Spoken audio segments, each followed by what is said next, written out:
I guess now I know why Mom didn't like me playing with the music box.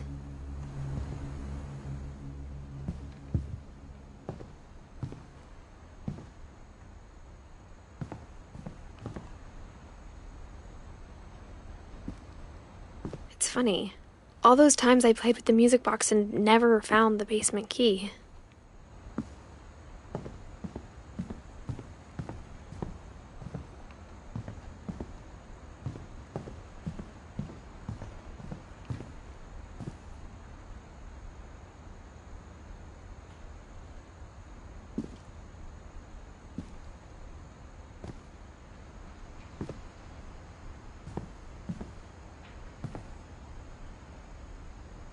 A lot of things got left behind in the whirlwind of that last night.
Mom said the basement was off limits, unless I wanted another tetanus shot.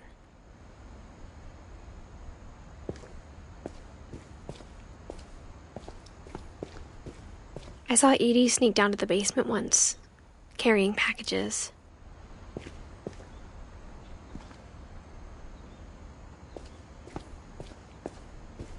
I thought maybe she was hiding presents.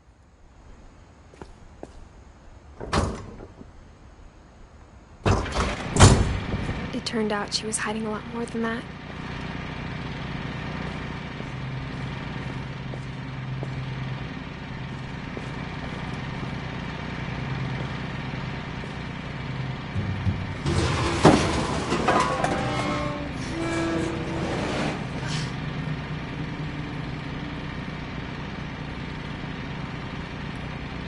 I remember asking Mom once about where Walter had gone.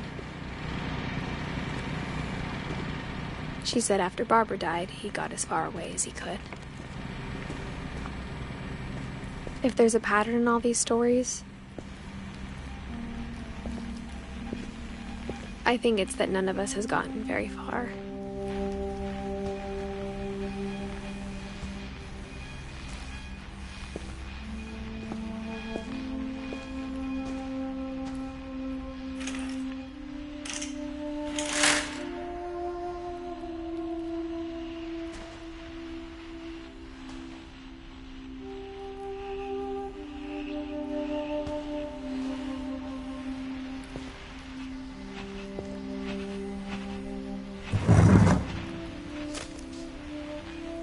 Goodbye, everyone. I can't believe I've been down here for 30 years.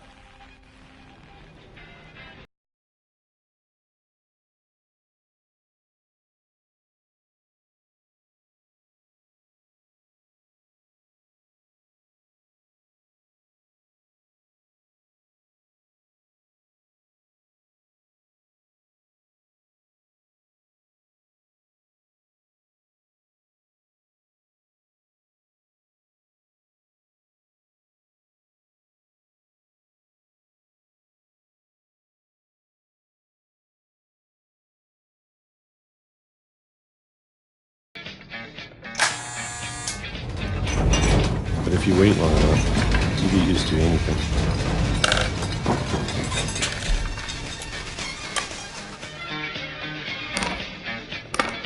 Even a monster on the other side of a door starts to feel normal. Almost friendly.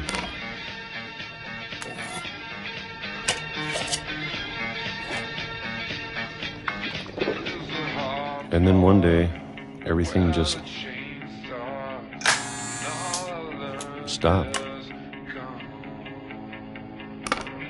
Whatever that thing was, it was gone. Maybe it got tired of waiting. Or maybe I just got tired of being afraid.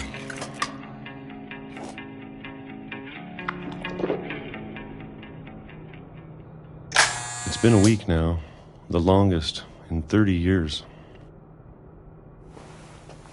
I'm done waiting. I have to leave while I still can.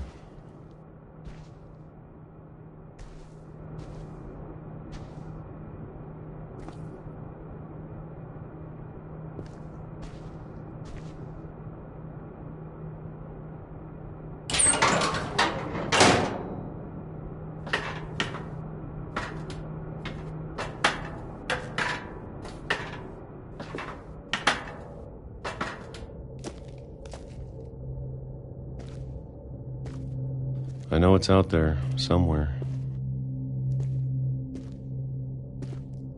Whatever killed Barbara and Molly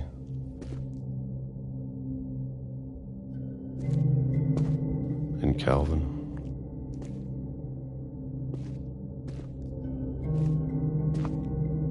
Maybe this is all a mistake. But I need to stop living the same day, even if it kills me.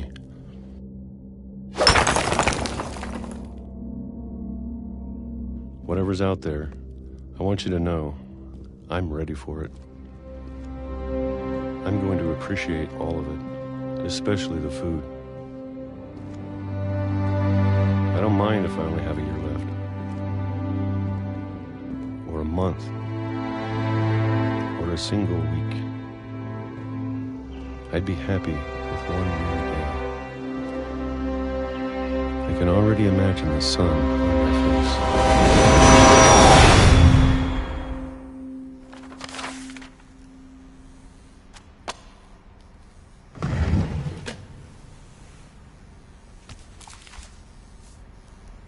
Walter died when I was 6. I can't believe my mom never told me he was down here.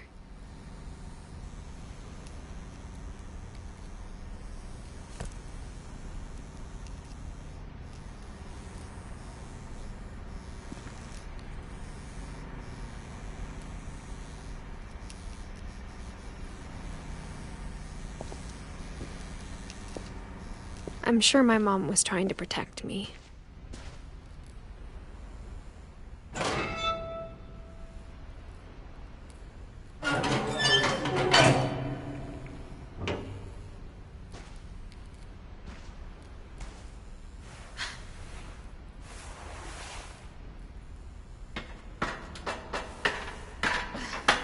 Maybe she was afraid I'd end up like Walter.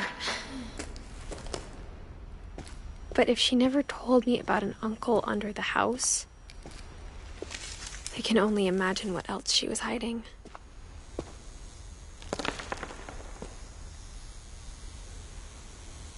I don't want to make the same mistakes she made. Trying to bury something that's still alive.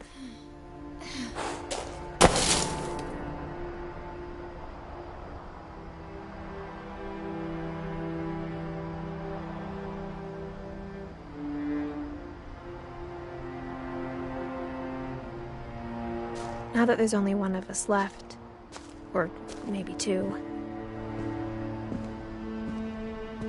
I thought it was time I heard the stories for myself and found out what happened to everyone else.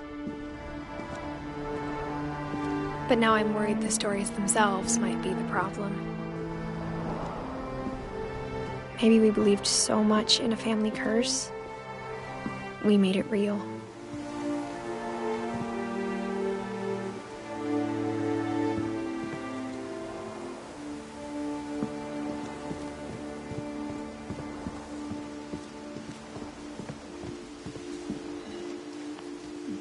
I don't know if I should even be writing this.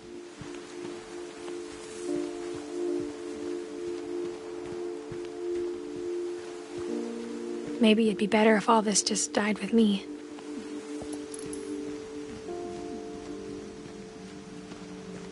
But I thought you should know about your family.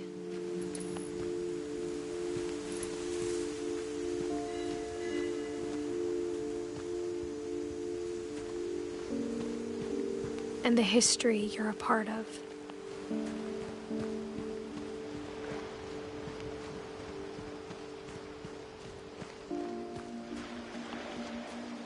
Though to be honest, I feel as lost as you probably do right now. I think the people in these stories believed them, for what that's worth.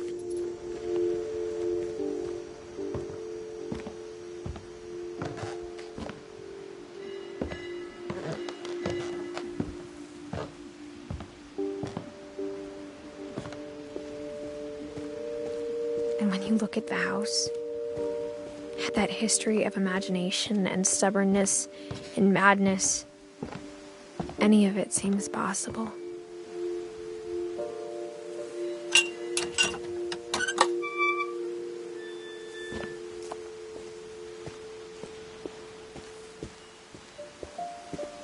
I think we've been surrounded by death for so long, we've just gotten used to it.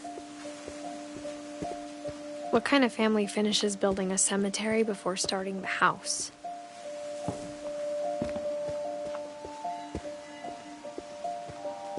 It's embarrassing for me to admit this, but the pet cemetery made me more uncomfortable than the human one. 3 of the gerbils were mine, and 2 had been my fault.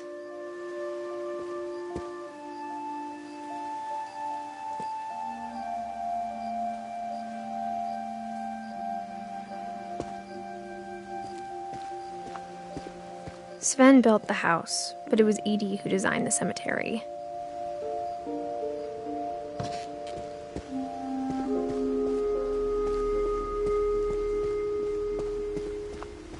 I'm sure Odin's monument had been Edie's idea. My mom was always trying to move on, but for Edie, the past never went away. She could see it poking out of the water at low tide.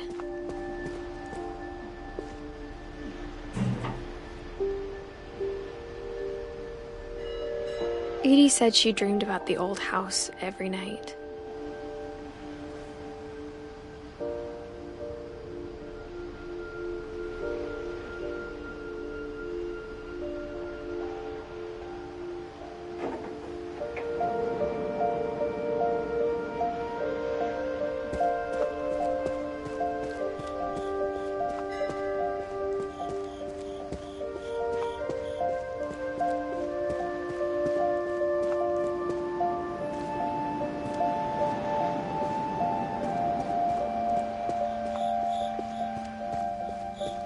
Edie's side was always easier for me to understand. But the older I get, the more I can see where my mom was coming from.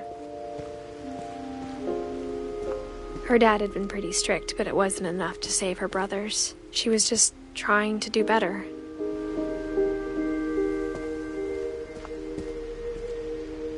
She lost 2 of her brothers, just like I did. I get why she tried so hard to protect us.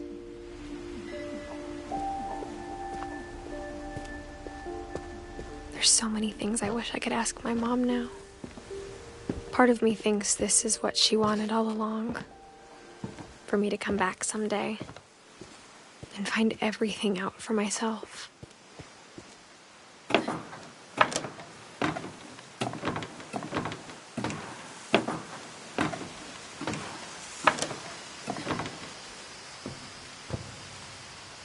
But looking back on it now,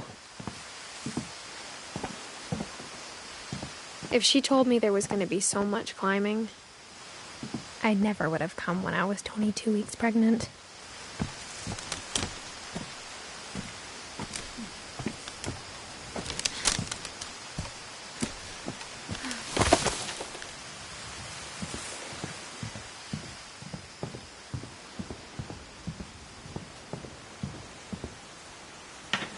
I never met Grandpa Sam, but I think he and my mom had a lot in common.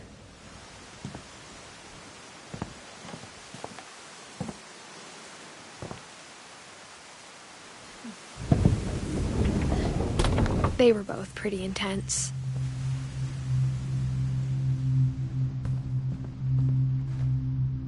Sam spent his life shooting photos, but Mom said he got nervous being in front of the camera. I guess we're all afraid of something.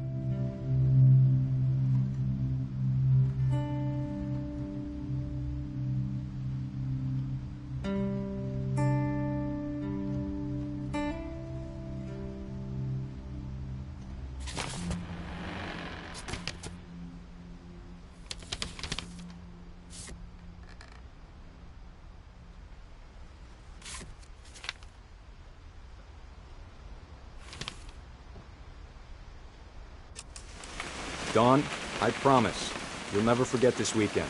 Yes, sir. These memories are gonna last a lifetime. Am I gonna have... Perfect. It's gonna rain the whole weekend, isn't it? I will never forget this weekend, Dad. That's the spirit. Okay, got it. I'm gonna take some pictures, okay? Just be careful. That camera's older than you are.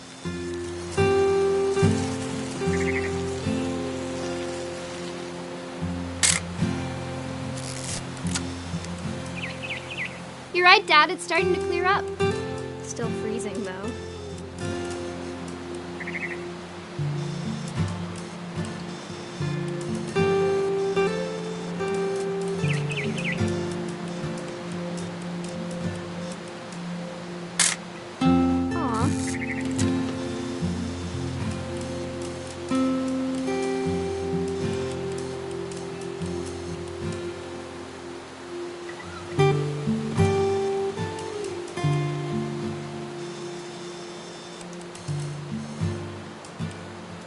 Definitely should not have drunk all that coffee.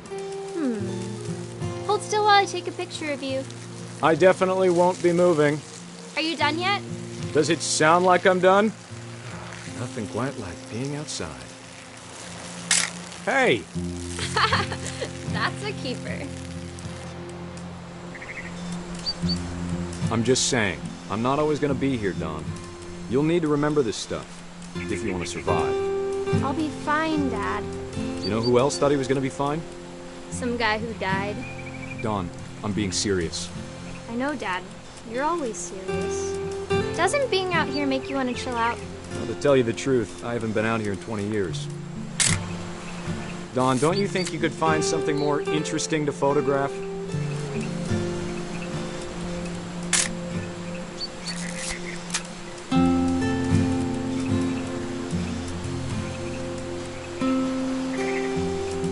Last time I was with my brother Calvin. Man, that was a great trip. Dad! Good eyes, Dawn.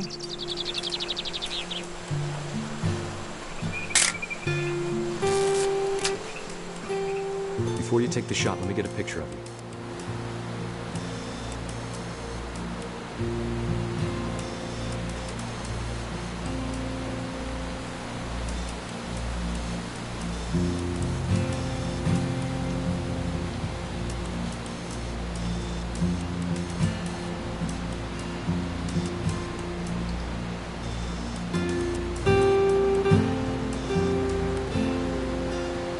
Dad, I... Just breathe. Turn off your imagination. Focus on your target.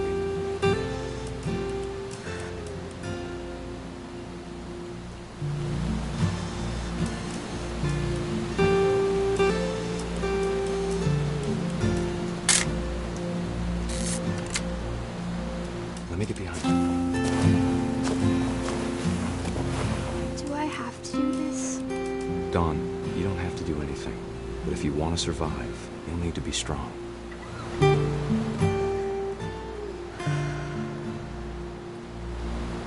Now keep yourself squared up, elbows down, like we practiced, whenever you're ready. Great shot, Dawn!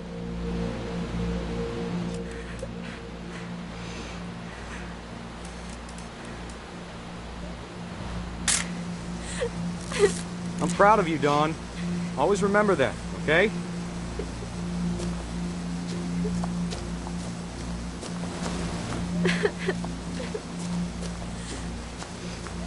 Dad, it's twitching. I think That's it's totally normal, Dom. Just focus on the camera. Try not to think about— Dad!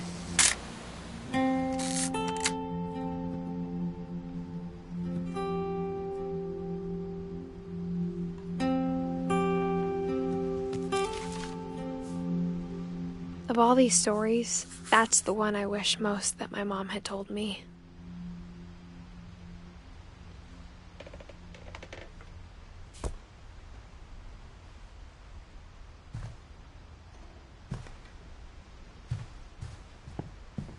Instead of hiding from death, Sam seemed to go out of his way to meet it.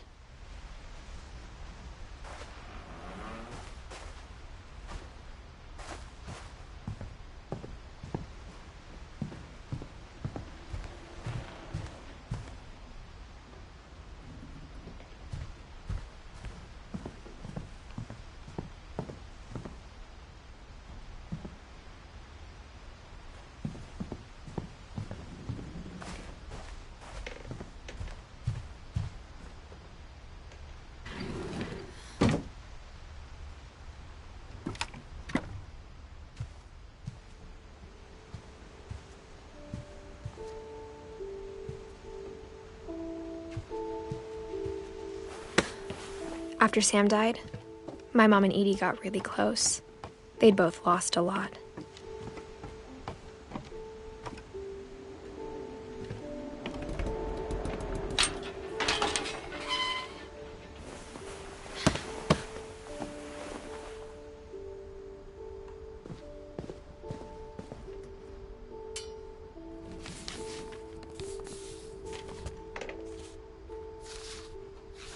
Dear Kay, do you remember the way Gregory used to laugh when he thought he was alone?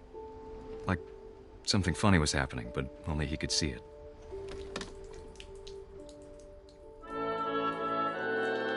I think he saw things the rest of us don't.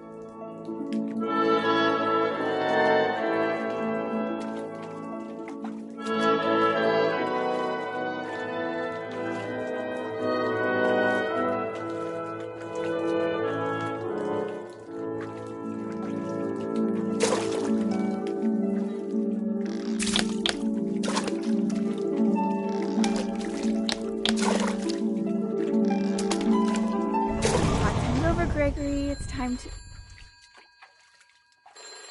Hold on, sweetie. Hello? Sam, I told you I don't want to talk right now. I wonder what he saw. What his world was like.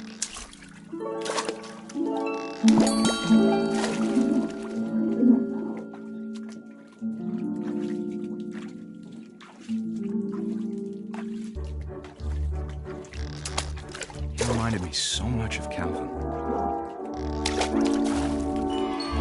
Lost in his imagination. Whatever it was he saw.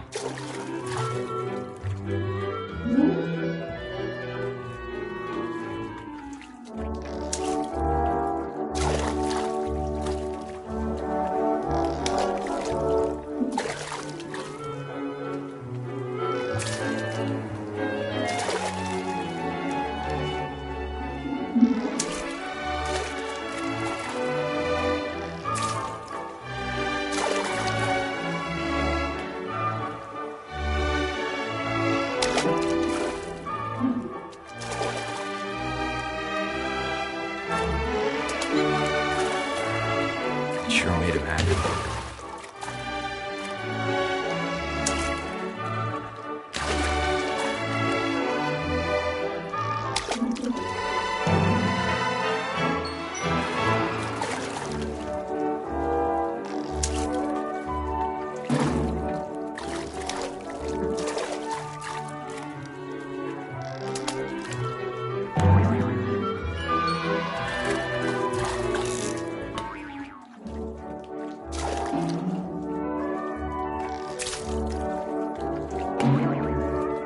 I know how silly it sounds.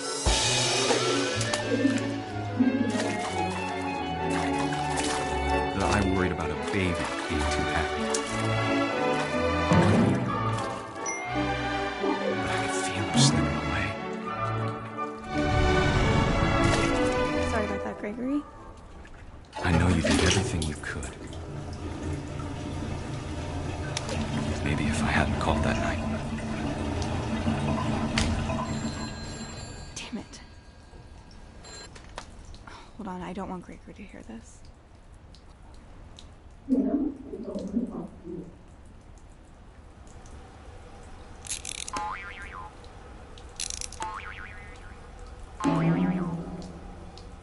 I wish he could have told us about the world he saw.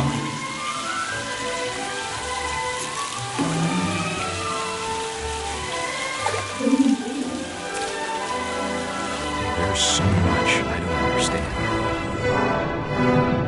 about Gregory, about everything.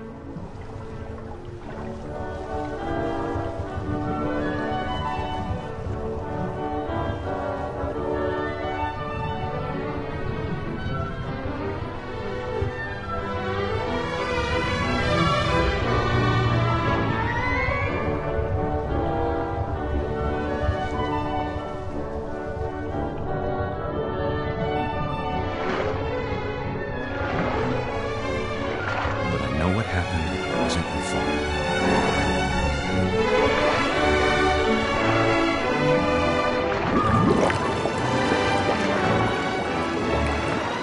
I'm sure he's happy. And he'd want you to be happy too. Good luck, Kay. Love, Sam.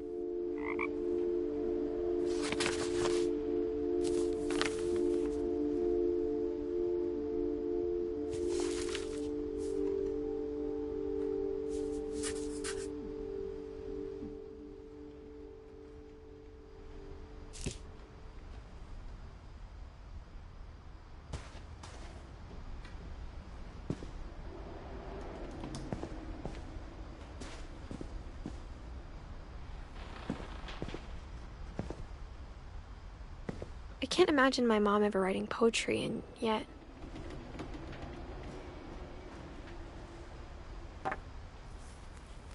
A poem for Gus, who always said the wedding was a bad idea. Our father never hit us kids, at least not very hard, before the day my brother said with teenage disregard that he'd be dead before he'd see a wedding in our yard.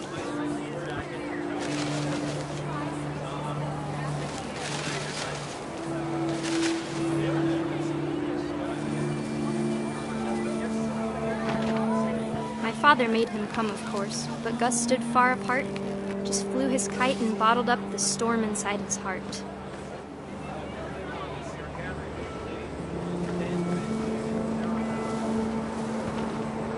I tried to talk him out of it, but though he'd never met her, "We don't need a stepmom," were the words that I now pronounce you husband and wife.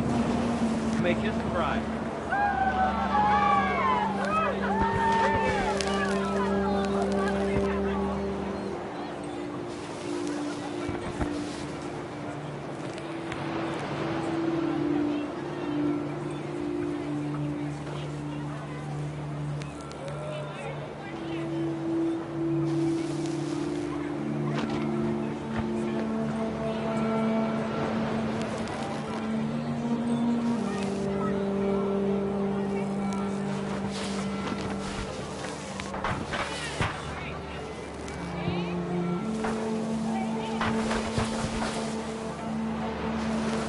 When the time for photos came, Dad ordered him to come here. But Gus declined and as a sign held up his middle finger.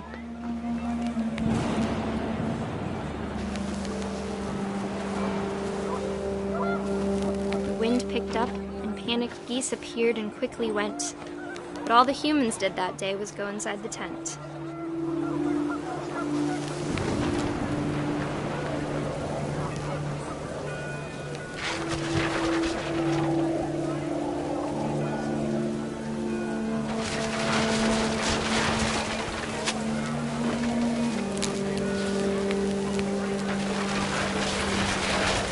rain came down in buckets then, but no one seemed afraid that nature might destroy the tent our dad had crudely made.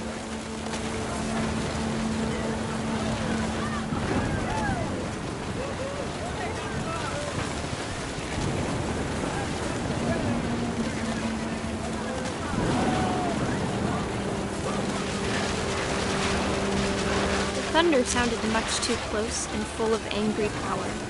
But all my father said to this was, "Make the music louder."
I wish that I could truly say I thought about you on that day.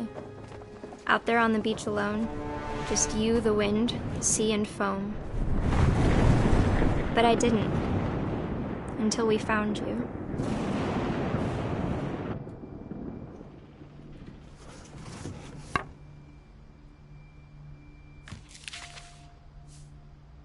She never talked about him, but Mom told me once if I was a boy, they were going to name me Gus.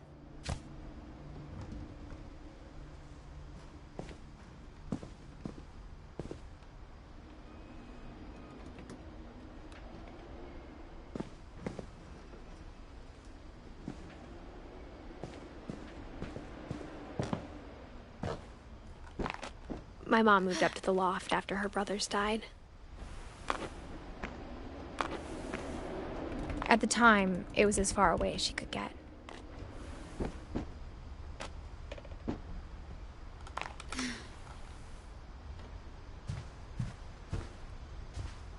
She spent a summer building houses in Calcutta, where she met my dad, Sanjay.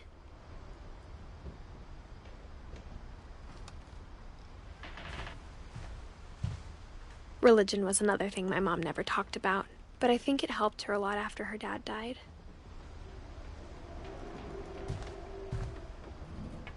My mom moved to India a week after graduation and got a job teaching English. Louis was born a year later.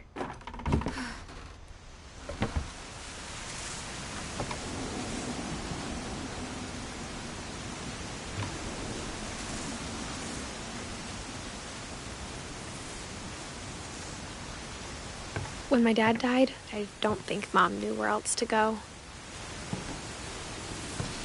I'm sure Edie was happy to have her back.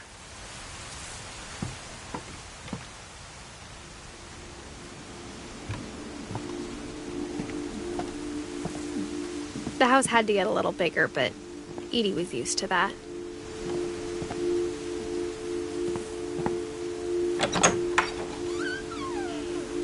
And for a while, things were good, almost normal. But it didn't last.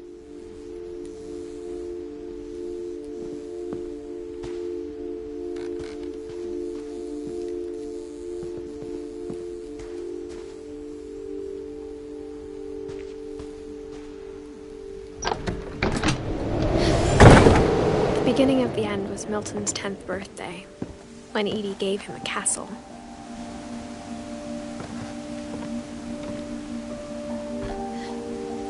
After Milton disappeared, the only thing he left behind was a room full of paintings.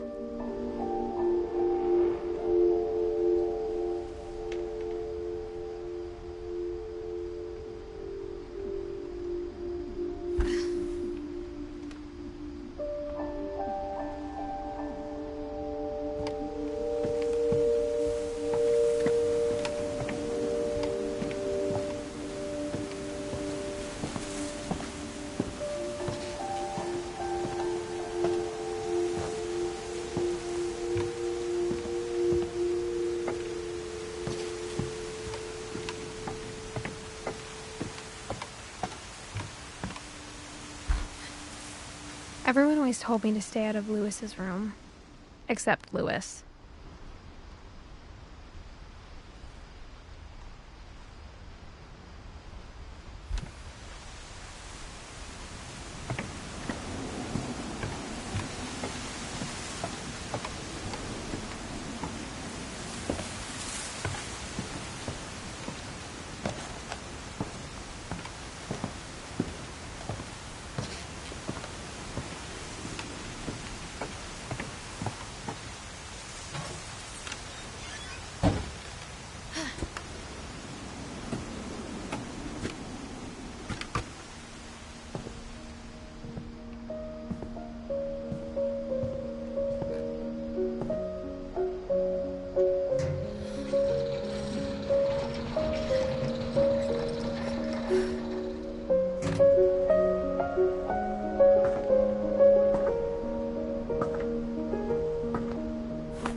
Milton Finch in The Magic Paintbrush.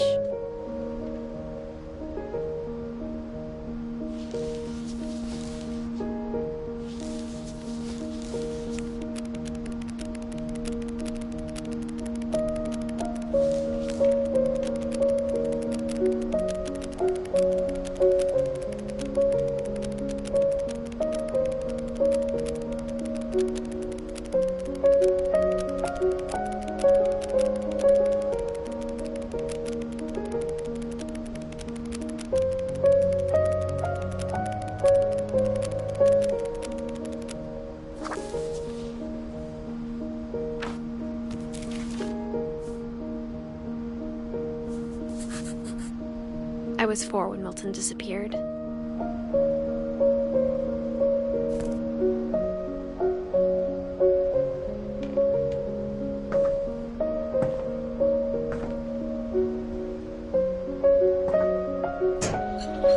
Mom spent months searching for my brother.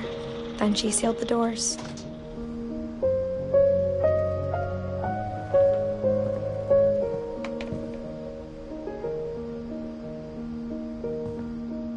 Whatever Milton had found in the house, Mom didn't want it getting out.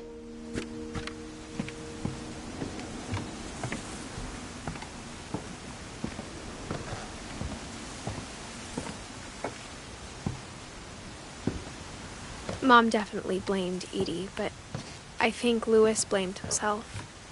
After he graduated, he just spent more and more time in his room, until Mom got him a job at the cannery.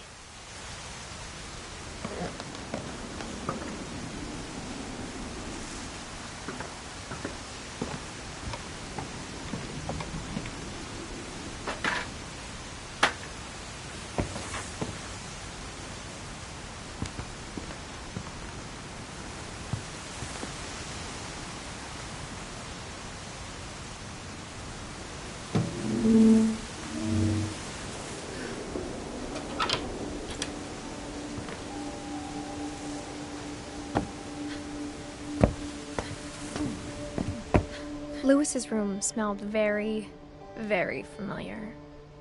That part of him lived on.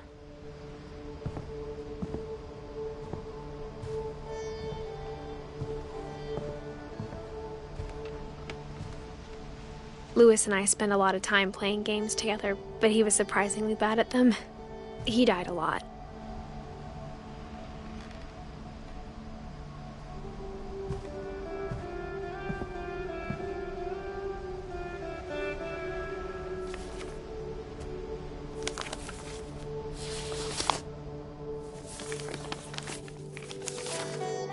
Dear Mrs. Finch, as Lewis's psychiatrist, I can understand your desire for an explanation.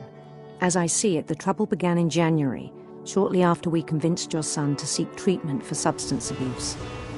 Newly sober, I believe Lewis first noticed the monotony of his daily life.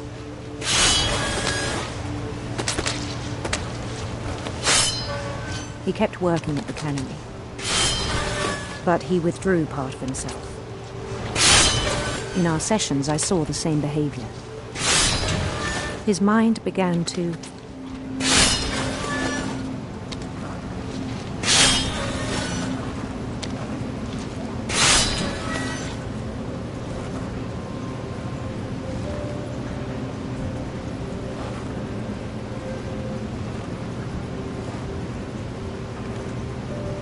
wander.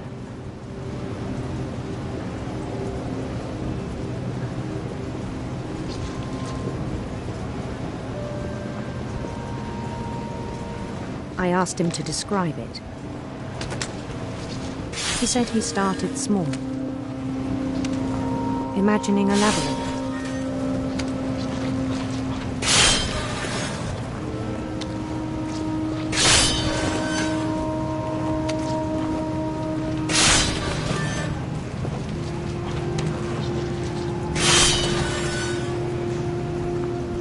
He'd feel his way about. Then something moved. Bats. And toads.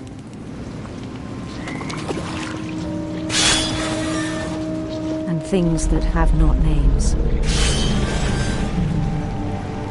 He knew it was all in his head. But he took it very seriously. I had hoped he'd find himself.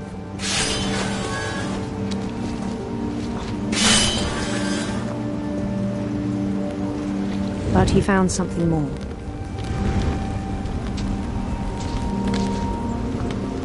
I worried about him then.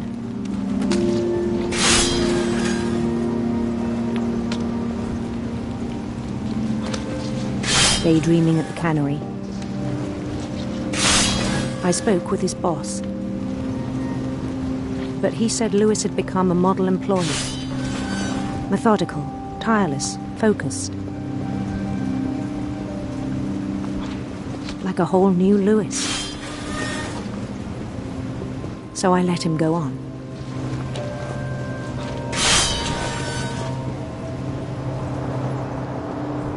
I even encouraged him. It seemed very promising at first. He told me he'd made a new friend.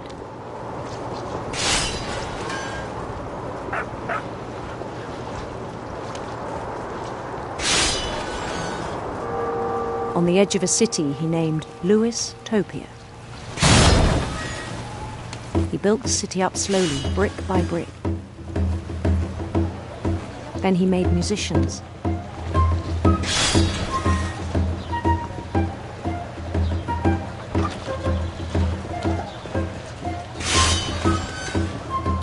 And songs for them to play.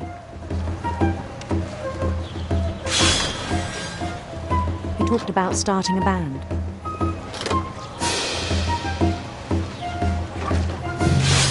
And he was always humming something. Every day his imagination grew stronger.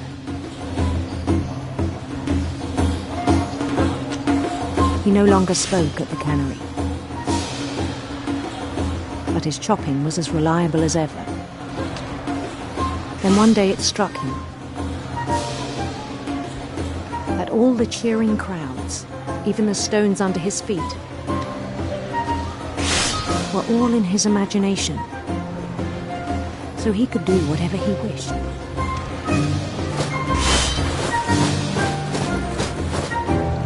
He held an election for mayor, and he won.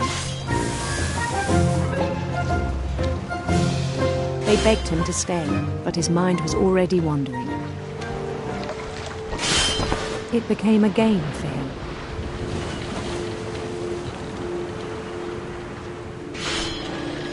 He'd conquer a city, then immediately push on.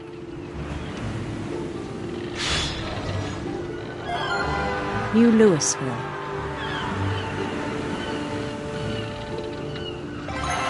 St. Louis. He started drifting away from our reality.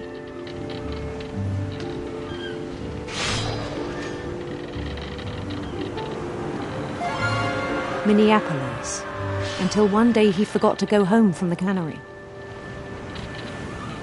Even as his mother pleaded with him, part of Lewis kept sailing on.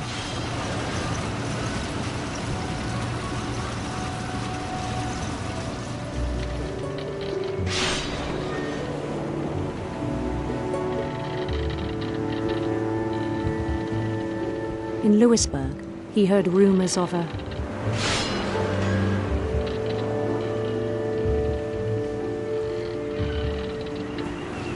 handsome queen.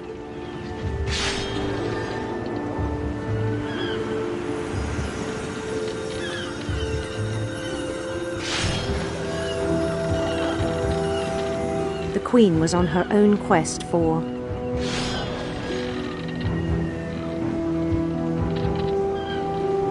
radiant rainbows.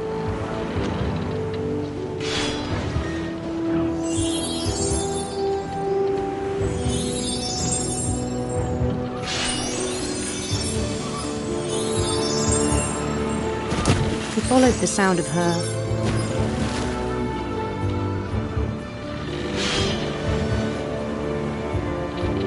silver harp.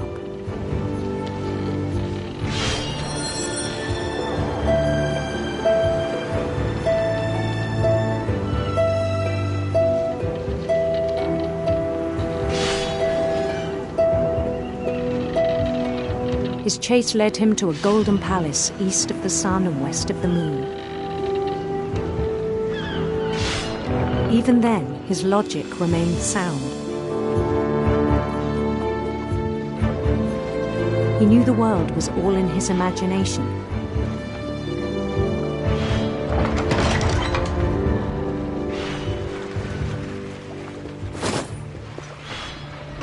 But he was so proud of having created it. In his own eyes, he'd become something greater than a king.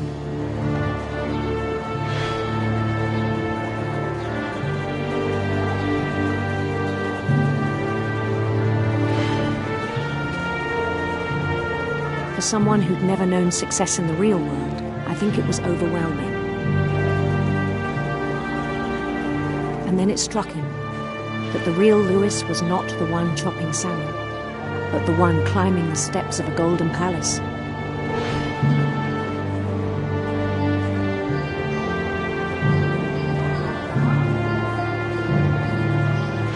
My imagination is as real as my body, he told me. It was hard to argue with him.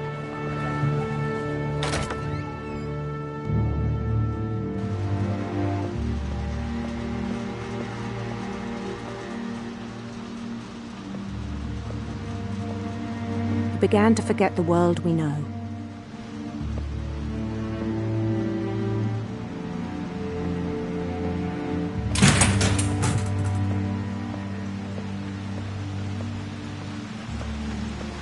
I think it pained him to remember Lewis, the cannery worker.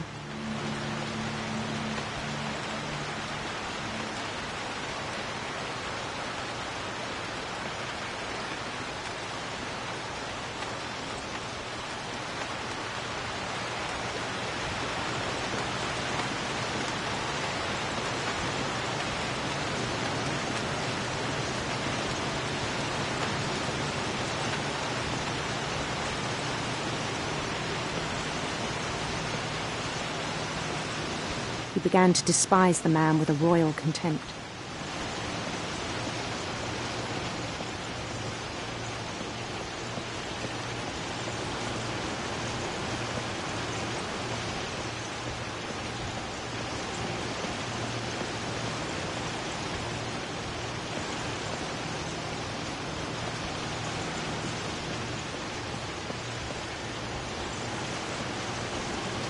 I still thought I could save him.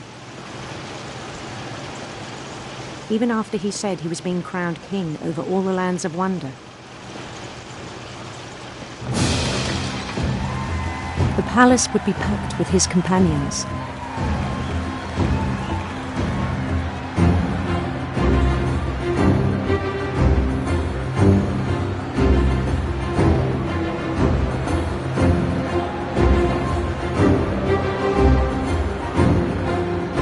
Including the wise Calico who had insisted on advising him.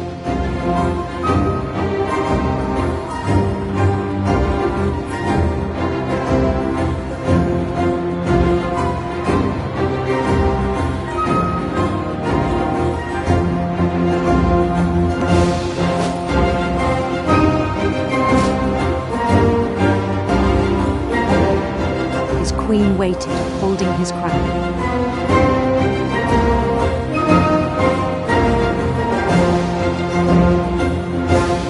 There's only one thing left to do.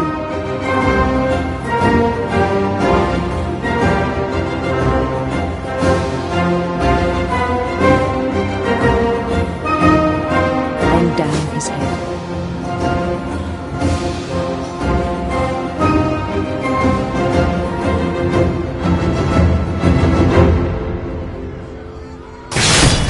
And the rest I think you know.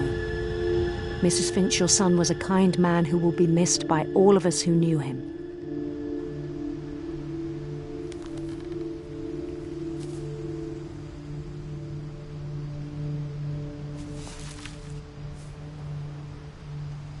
My brother was really cool. I wish you could have met him.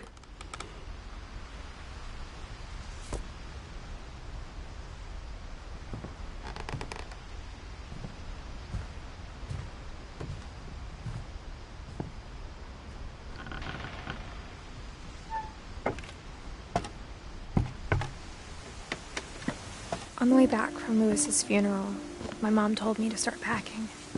She waited until the day before we left to tell Edie.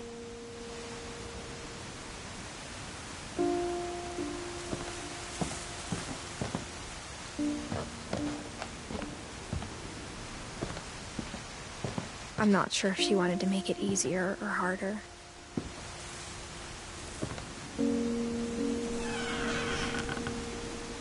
I wish we'd stayed. But I understand why we left.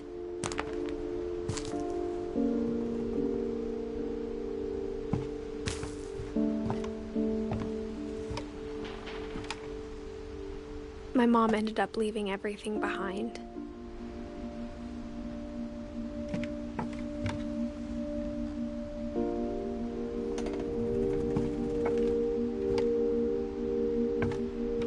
What happened that night had been coming for a long time. Maybe it should have come sooner.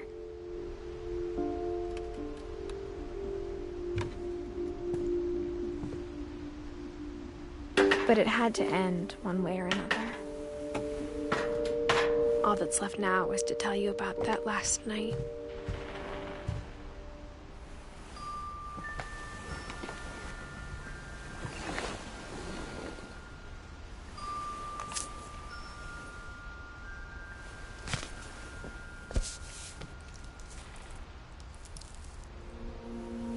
That whole last day, Edie just watched us pack and didn't say a word. Until supper, when she raised her glass and said, "To our final night together, and all our final nights apart." Grandma, you know what I said about alcohol. Some of your medications are very Edith, specific. I left a present for you in the hallway. Why don't you go open it? The grown-ups have to argue now. I'm sorry, you're right. We're all leaving tomorrow. Let's just enjoy our last... I'm not leaving.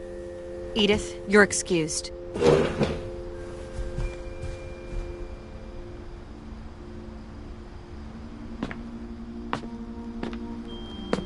The power had been shut off that morning, but Edie always had plenty of candles. When my mom said the library, I don't think she knew about the other entrance, or that Edie had a key to it.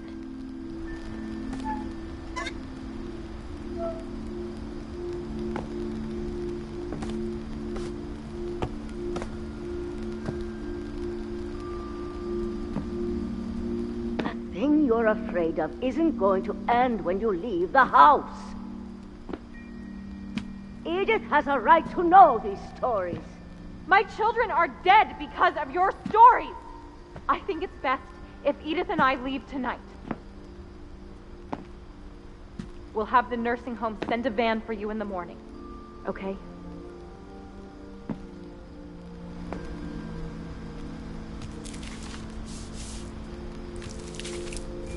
Dear Edith, there's so many stories I wish I could tell you, but there's only time for one. This is about what happened on the night you were born. That night, the tide went way, way out. It was the first and last time I ever saw the old house aground. There'd been an earthquake out in the middle of the ocean. They called it the lowest tide in 1,000 years. God, it smelled awful. You know, I've seen that house every day of my life. But I never thought I'd go back to it. When the fog rolled in, I lost my way.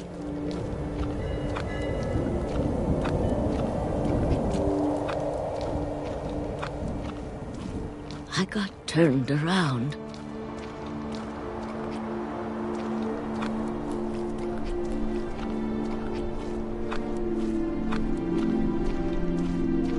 I started seeing things.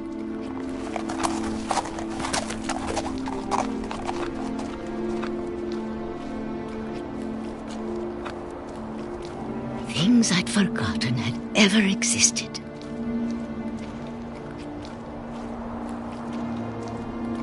But when I saw them, they felt like old friends. That night, a lot of things came back to me.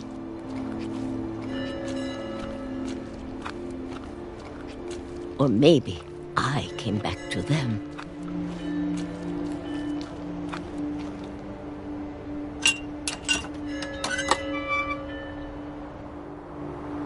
Things I can't explain, but that I need you to try and... Edith, what are you doing in here?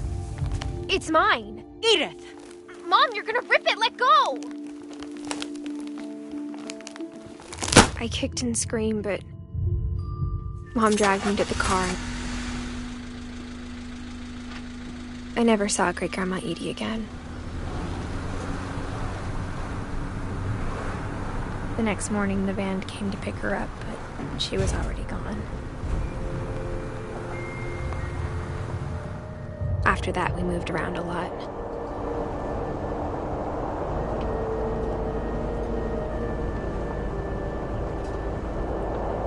We both tried to make the best of it.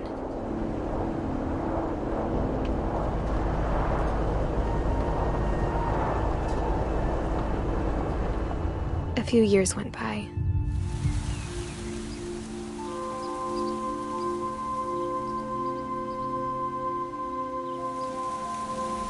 My mom didn't like to talk about it.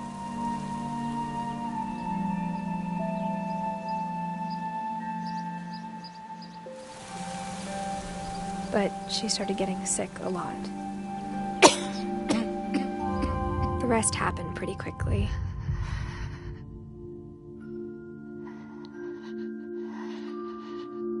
She got better for a while, and then she didn't.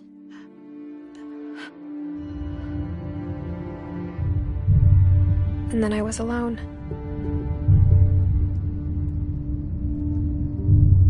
The last Finch left alive.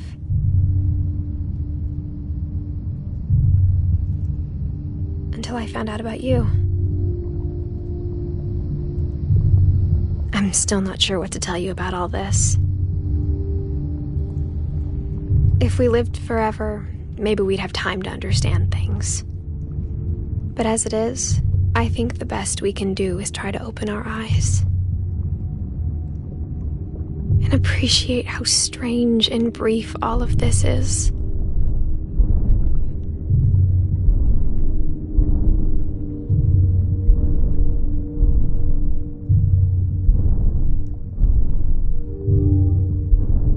This journal was supposed to be for you.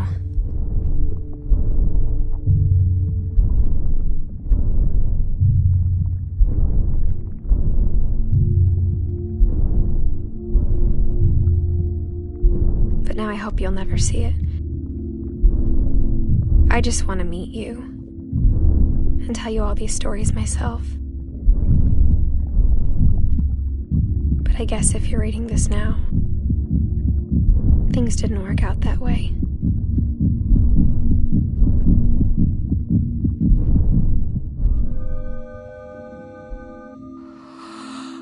This is where your story begins.